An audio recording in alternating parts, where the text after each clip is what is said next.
What's up everybody, Murtag here back with another Battle for Azeroth video. Today I want to be talking to you about Atal'Dazar, one of the 2 dungeons available for testing in the Battle for Azeroth Alpha. So, according to the dungeon journal, the lore of this place is really huge and important. For millennia, the Zandalari kings were laid to rest within the tombs of Atal'Dazar, secluded high atop the mountain Mugamba. These pyramids grow more elaborate with each passing ruler, as new rooms were constructed to house the deceased vast wealth. Now, these once pristine halls have been corrupted by the prophet Zul and his twisted lieutenant Yasma. Yes, you're right. Another Disney references in Warcraft, who seeks to twist the power of these ancient kings for their own dark mechanization.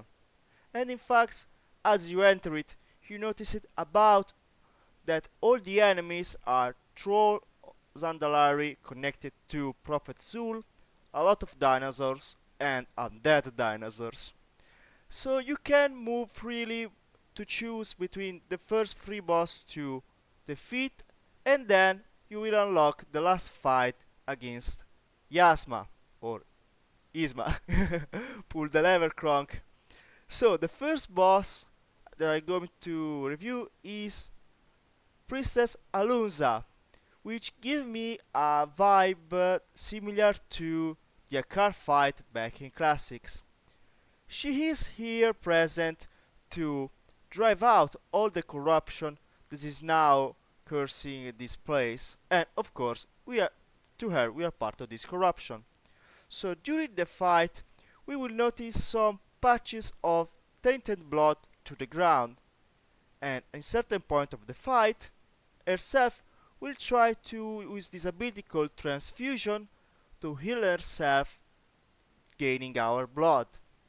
So in order to prevent that, like with the Akar fight, we have to stand in this tainted blood so that instead to get herself healed, she will receive damage so we can beat her.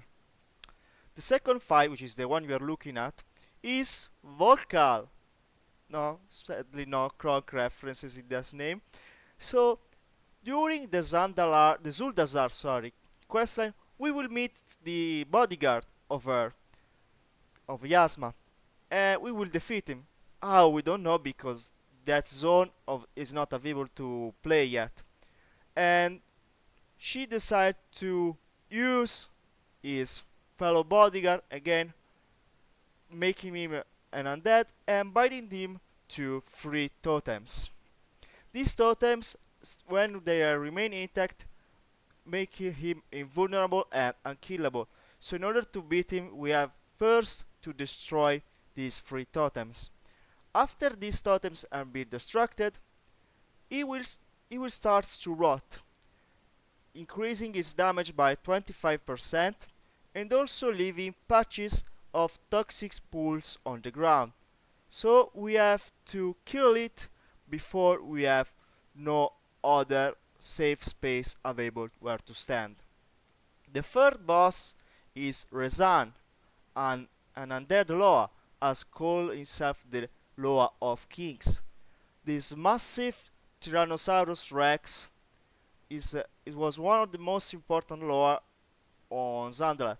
Is also the one that blessed the Guided Ravasaur, which is the mount that is purchasable if you buy the deluxe or collector edition of Battle for Azeroth.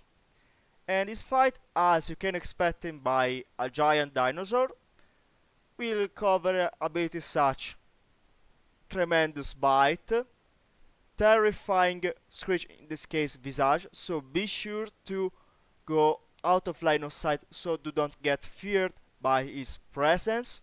And also he will start to pursue some random players in the group, and if he manage to reach you, he will devour you all. But also make sure to where you run to, because there are those resting dinosaurs the resting undead dinosaur, sorry, because which is not better of dinosaur than undead dinosaur, it's better to don't bother their bones, otherwise we will have to deal with other undead raptors, and that is not cool. After defeating all those three, we will finally be able to fight against Yasma, but instead to their counterparts, she's not waiting for us in the form of an adorable kitten. She has fused herself with Chandra, the Spider Loa, similar to the way Yakari did in Gundrak. So during the fight, she will summon ghostly spider, and if they reach us, they will deal to us huge amount of shadow damage.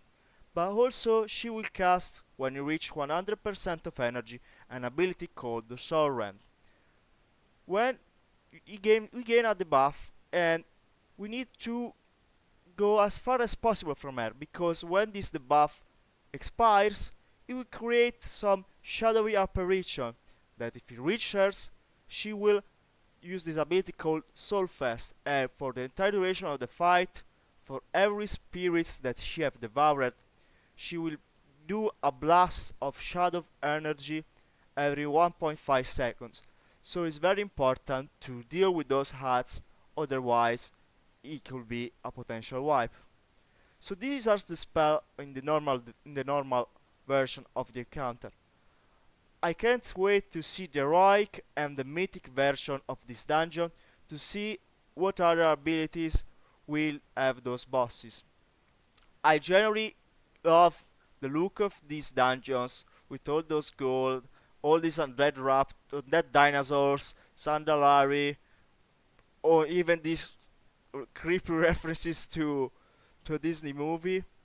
And I can't wait to see the story of Zuldazar, to see how we develop the story of the Prophet Zul, because as we know, we are going to free him in the Horde intro scenario, but as we can see in this dungeon, he is not an ally of us, but instead she wants to rule over the island. So that's all for today. I hope you enjoyed this video. Subscribe if you want to not miss any other videos about the Battle for Azeroth Alpha, and I hope to see you soon in the next video. Bye bye.